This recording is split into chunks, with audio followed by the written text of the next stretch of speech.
Pedano. Monati aku perai.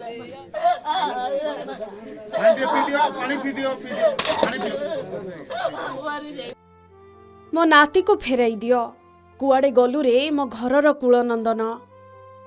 बुढ़ी माटा कांदी कांदी बाहुनी हेउछि सेपटे माँ भी कांदी कांदी धैर्यहरा कांदी कांदी तले लोटी पड़ुछि माँ।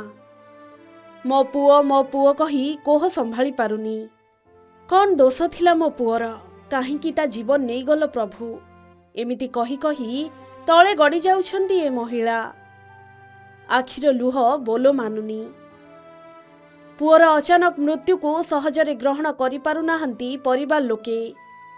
अष्टम श्रेणी रे पाठ पढ़ुथिला पुओ किंतु स्कूल रे खेलु खेलु पुअर जीवन चलीगला। हाँ आज्ञा स्कूल रे कबाड़ी खेलुथिबा बेले आहत होइथिला अष्टम श्रेणी छात्र किंतु चिकित्सा चलीथिबा बेले ही मृत्यु को आपणेई नेला पुओ। केन्दुझर जिला बारिया थाना अंतर्गत एक आदर्श आवासिक विद्यालय रे घटिछि एभली अघटन।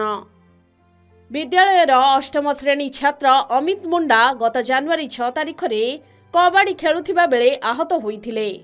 तेबे आहत हेबार किछि समय पर्यंत ठीक ठाक थिले अमित किंतु बुधवार अर्थात जनवरी 7 तारिख सकाळ समय रे अमित को स्वास्थ्यावस्था गुरुतर हेबाकु लागिला। तांको निकटस्थ स्वास्थ्य केन्द्र को निया जाइथिला परे सेठारु केन्दुझर डाक्तरखाना को स्थानांतर करा जाइथिला। पुओ सह एमिति होइथिबा खबर विषय रे अमित को मां बासंती मुंडा को विलंबरे सूचना दिया जाइथिला। बुधवार दिन सकाळु 8:30 बेलू कॉल कले जे आउ छुआ को टिके भंडा मेडिकल रखीचु सलाइन चली रेफर कर देबे परा आउ तमे केउंझर मेडिकल को आसो बोली कि कहले डॉक्टर आसकरी कहने कि मेडिकल पहुंचबा आगरु बा ट्रेनिंग दे दी जितला बे मोर सुस्त सबळ छोड़ केमती मरि गला मते न्याय दियो मो छुआटा को मते फेरे दिया। टीचर 8:30 बेले कॉल करी कहले कि बांती होछि हमर फुटबॉल बाची तार टिके समय पर कॉल कले कि केउझर रेफर कर दैछंती केउझर जल्दी आसो केउझर पहुंचला पर कहले कि कबाड़ी खेलतला मुंडे बाडै गइछि तापर पर मां सेंसलेस थिला बेले टिपो दिया करले सिग्नेचर मार ताको टिपो दिया करले। बारिया थाना केन्दुआ गाँव रो स्वर्गत सुखदेव मुंडा पुओ अमित मुंडा हॉस्टेल रे रही अष्टम श्रेणी रे पाठ पढ़ुथिले किंतु हठात खेलु खेलु तांको सह एमिति अघटन घटिथिला। खबर पाई अमित को मां डाक्तरखाना रे पहुंचीथिले मात्र सेतेबेलकु पुओ देहरे आउ जीवन नथिला।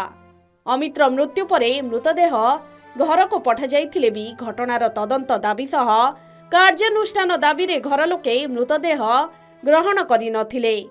खबर पाई चंपुआ उपजिल्लापाल झुंपुरा चंपुआ तहसीलदार चंपुआ एसडीपीओ राति रे अमित को घरे पहुंची बुझा सुझा करी मृतदेह हस्तांतर करिथिले।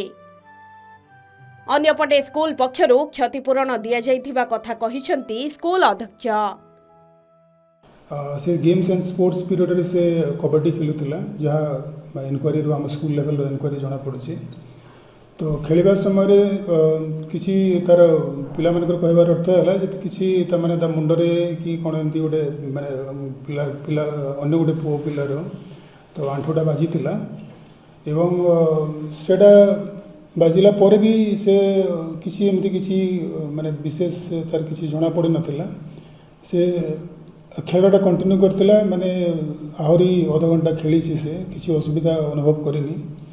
सकाळु जितेले से उठिला तार देहटा टिके माने थरुथिला एवं जितेले हाउस वार्डन जानिले हाउस मास्टर जानिले ताकू आमे सांगे सांगे हॉस्पिटल पठेलु आमर पाखापाखि हॉस्पिटल अछि भंडा हॉस्पिटल से जगह पिला को एडमिट कराला पाखापाखि सकाळ 8टारे 1.5 घंटा खंडे ट्रिटमेंट कला पोरे भंडार जो कर्तृपक्ष थे से कहले ना ए केसटा को आम केन्दुझर डिस्ट्रिक्ट हॉस्पिटल फॉरवर्ड करते बेटर रहिबो तो आमे तापर तांकर रिकमेंडेशन रे फॉरवर्डिंग रे आमे केन्दुझर डिस्ट्रिक्ट हॉस्पिटल को आमे नहीं एडमिट करथिलु पाखापाखि 11टारे तो सेठी भी ट्रिटमेंट चलीथिबा अवस्था रे सेठिकार भी जो थिले डॉक्टर से माने भी रेफर कले जे नहीं ताको आमे कटक मेडिकल को आमे फॉरवर्ड करवा ଫରୱାର୍ଡ଼ କରାହେଇପାରିନଥିଲା ଏବଂ ସେହି ସମୟରେ ହିଁ ପାଖାପାଖି एकटा 59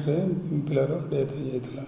आम काली राति आम खबर पाइलु आज प्रशासन तरफ जिला प्रशासन तरफ तहसिल कर्तृपक्ष तरफ आम रेड क्रॉस पांठि 30,000 टंका प्रदान करछु।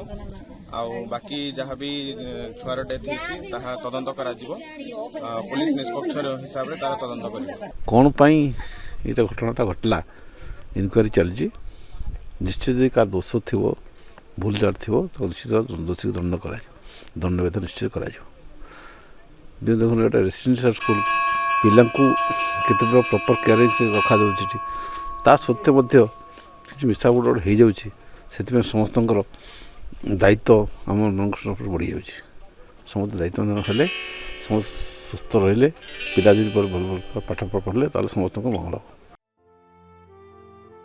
घटनाକୁ ନେଇ ବାରିକ ଥାନାରେ ଏକ ଅପମୃତ୍ୟୁ ମାମଲା ରୁଜୁ କରାଯାଇଥିବା ବେଳେ ତଦନ୍ତ ଆରମ୍ଭ କରିଛି ପୋଲିସ। ସ୍ୱାମୀ ପରପାରିକୁ ଗଲା ପରେ ଦୁଇ ପୁଅଙ୍କ ମୁହଁକୁ ଚାହିଁ ବାସନ୍ତୀ ଚଳି ଯାଉଥିଲେ, କିନ୍ତୁ ସ୍ୱାମୀ ମୃତ୍ୟୁକୁ କେଇଟା ବର୍ଷ ନ ପୂରୁଣୁ ପୁଅ ବି ସବୁଦିନ ପାଇଁ ବିଦାୟ ଦେଇଦେଲା ସମସ୍ତଙ୍କୁ। ଏବେ ଅସହାୟ ହୋଇପଡ଼ିଛନ୍ତି ବାସନ୍ତୀ। କେନ୍ଦୁଝର ଯୋଡ଼ାରୁ ଆନନ୍ଦ ହୁରାନଙ୍କ ରିପୋର୍ଟ, କେ ନ୍ୟୁଜ୍ ଓଡ଼ିଶା।